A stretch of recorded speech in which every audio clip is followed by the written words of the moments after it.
अस्सलामुअलैकुम।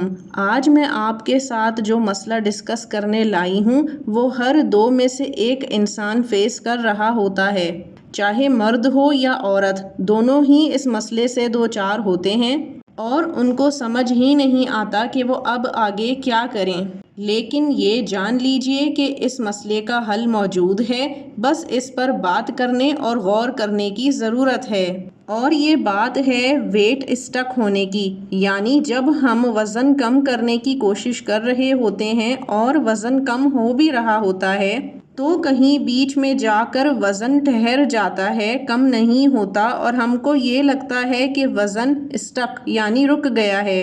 लाख कोशिशों के बावजूद भी ये वज़न कम नहीं हो पाता, तो इसके बहुत सारे अवामिल यानी रीज़न्स हैं जो हम आज डिस्कस करेंगे ताकि हर एक को अच्छी तरह समझ में आ सके, ख़ासकर ख़वातीन को, क्योंकि ख़वातीन का जिस्मानी निज़ाम कुछ इस तरह से है कि उनको हार्मोनल इम्बैलेंस के साथ साथ और बेशुमार मसाइल और मामलात फेस करने पड़ते हैं जिनका उनको पता नहीं होता और यूँ उनका वेट स्टक हो जाता है।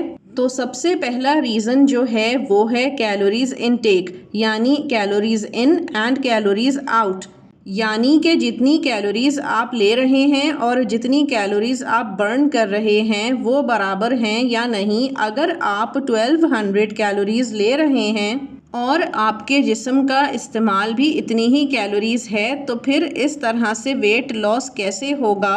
वेट लॉस तब होता है जब कैलोरीज़ आप कम रखते हैं, कैलोरी आउटपुट ज़्यादा रखते हैं, यानी कि आप जितनी कैलोरीज़ ले रहे हैं रोज़ाना आप उससे ज़्यादा बर्न करते हैं तो आपका वेट लॉस होता है।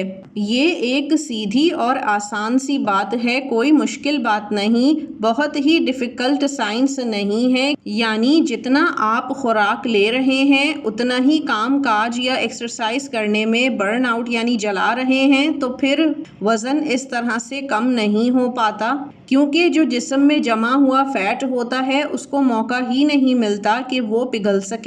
और ये तभी पिघलता है जब आपके इनटेक कैलोरीज़ कम हो और बॉडी की ज़रूरत ज़्यादा हो। तो जब आपको भूख लगती है तो आपके निज़ाम हज़म में जब खाना नहीं जाता तो फ़ैट आपका जो जिस्म में ज़्यादा स्टोर हुआ होता है वो पिघलने लगता है। ये एक कुदरती और आसान अमल है। दूसरा पॉइंट ये है कि अपने वज़न को रोज़ाना चेक नहीं करना होता। बाज़ औक़ात लोग रोज़ाना ही अपने वज़न को चेक करने में कि कितना कम हुआ और कितना नहीं वेइंग स्केल पर खड़े हो जाते हैं और फिर जब उनका वज़न उतना ही नज़र आता है उन्हें जितना कल था तो उनको ये लगता है कि उनका वेट स्टक हो गया है, जबकि वो स्टक नहीं हुआ होता बल्कि वेट लॉस होने में टाइम लग रहा होता है। हर बॉडी का रिएक्शन वेट लॉस की तरफ मुख्तलिफ होता है। जो चीज़ एक बॉडी पर काम कर रही होती है वो दूसरी बॉडी पर उस तरह से काम नहीं करती। अब तीसरा पॉइंट है ब्लोटिंग, इसको आम ज़बान में फूलन कहा जा सकता है। इसमें ये होता है कि जब आप वेइंग स्केल पर खड़े हुए होते हैं तो आपको अपना वज़न ज़्यादा नज़र आ रहा होता है, जबकि आपके कमर के इंचेस कम हो रहे होते हैं, क्योंकि आपके पेट में गैसेस इकट्ठी हुई होती हैं, इसलिए ऐसा महसूस होता है। या फिर आपकी बॉडी में वाटर रिटेंशन हुआ होता है जिसकी वजह से जिस्म फूला हुआ लग रहा होता है। अब इसकी वजूहात ये हो सकती हैं कि आप नमक ज़्यादा इस्तेमाल कर रहे हों, किडनी का कोई मसला चल रहा हो या फिर थायराइड का मसला हो। अब चौथा पॉइंट आ जाता है स्ट्रेस का, कि आपका बॉडी वेट बहुत अच्छे से रिड्यूस हो रहा था कि अचानक से आपको कोई परेशानी लाहक हुई और उसके बाद से आपका वेट रिड्यूस नहीं हो रहा। जब आप स्ट्रेस में होते हैं तो कॉर्टिसोल नाम का एक हार्मोन आपकी बॉडी में रिलीज हो रहा होता है जो वज़न पर असरअंदाज हो रहा होता है, साथ ही वज़न को कम भी नहीं होने दे रहा होता।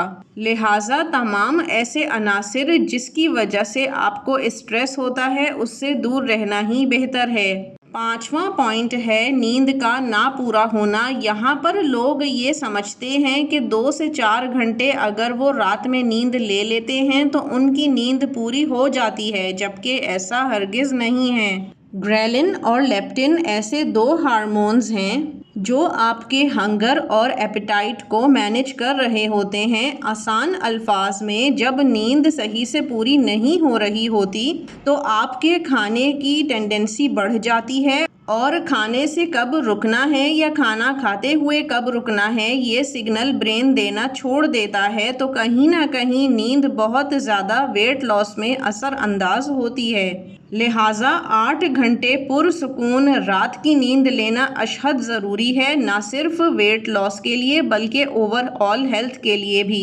छठा मसला ये है कि आपको कहीं ना कहीं हार्मोनल इश्यूज़ हैं जो कि अनडायग्नोस्ड हैं, यानी अभी तक आपको उनका पता नहीं चला।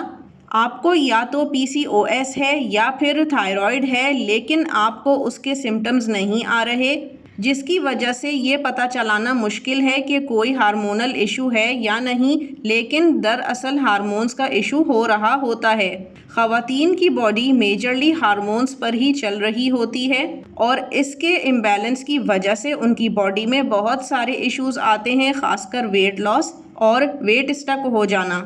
मिसाल के तौर पर अगर आपका 85 kg वेट था तो आपने कम करते करते 75 या 76 कर लिया, लेकिन अब इससे नीचे नहीं जा रहा, तो इसका मतलब ये है कि कोई ना कोई हार्मोनल इशू भी हो सकता है जिसे चेक कराना ज़रूरी है। अगर थायराइड है और उसकी दवा नहीं ली जा रही तो जाहिर है थायराइड वज़न को रोक देगा, मज़ीद कम नहीं होने देगा। जब तक कि थायरॉक्सिन नाम की मेडिसिन थायराइड में जो इस्तेमाल होती है वो ना चल रही हो। इसी तरह से PCOS में भी ग्लूकोफेज और इस तरह से दूसरी दवाइयाँ उसको मैनेज करने के लिए दी जाती हैं, जिससे बॉडी का हार्मोनल बैलेंस बहुत हद तक कायम रहता है और वेट स्टक नहीं होता। यानी जब आपने डाइट शुरू की और अपना लाइफ स्टाइल बदला तो जितना बॉडी ने रिस्पॉन्ड करना था किया, लेकिन हार्मोनल इशू की वजह से बॉडी ने रिस्पॉन्ड करना छोड़ दिया और आपका वेट स्टक हो गया, तो ज़रूरी है कि अपना चेकअप ज़रूर कराया जाए।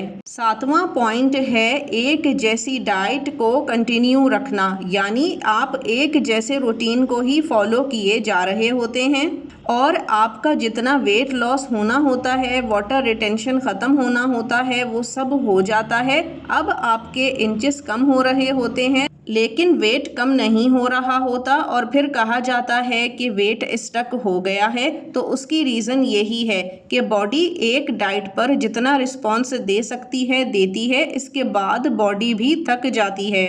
बॉडी को ओवरऑल तमाम ही विटामिन्स मिनरल्स की ज़रूरत होती है। एक जैसी डाइट में जब आप एक ही जैसे विटामिन्स मिनरल्स वगैरह देते रहेंगे बॉडी को, तो उसकी बाकी ज़रूरियात पूरी नहीं होती, जिसकी वजह से बॉडी थक जाती है और वेट स्टक हो जाता है। कोशिश करें कि अपना डाइट प्लान ऐसा बनाएं कि हर चीज़ उसमें, और रोज़ाना या फिर 2 से 3 दिन में अपने डाइट प्लान को ज़रूर चेंज करें, जो कि आपके वेट को स्टक होने नहीं देती। 8वां पॉइंट है एक्सरसाइज को छोड़ देना। गौर कीजिएगा कि क्या आप एक्सरसाइज करते हैं।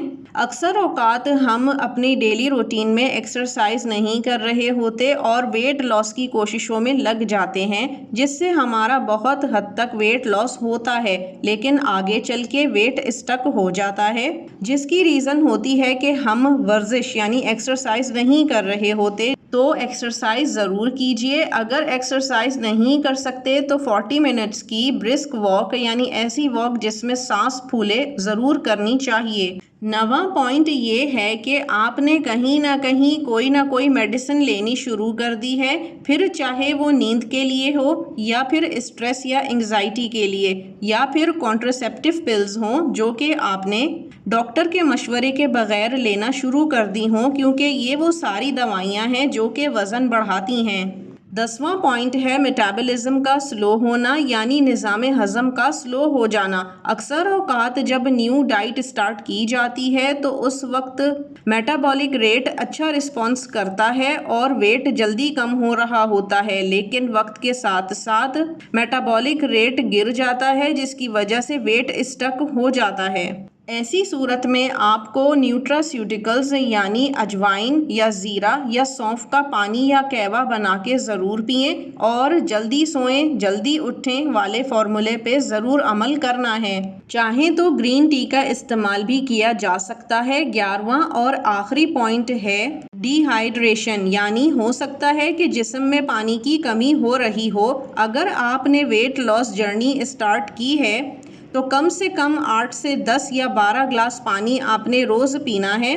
पानी बहुत अहम किरदार अदा करता है वेट लॉस में, ख़ासकर मेटाबॉलिक यानी निज़ाम हज़म को तेज़ करता है और कॉन्स्टिपेशन यानी कब्ज़ भी नहीं होने देता। तो पानी का इंटेक करना ज़रूरी है। ये सारे वो की पॉइंट्स हैं कि जिनकी वजह से वेट स्टक हो जाता है। अपने लाइफ स्टाइल और रूटीन पर गौर करें और इनमें से अगर कोई चीज़ मौजूद हो तो उसको सही करें ताकि आपका जो स्टक वेट है वो दोबारा से रिड्यूस होना शुरू हो जाए। उम्मीद करती हूँ आपको आज की वीडियो बहुत हेल्पफुल लगी होगी। इजाज़त दीजिए, अल्लाह हाफ़िज़।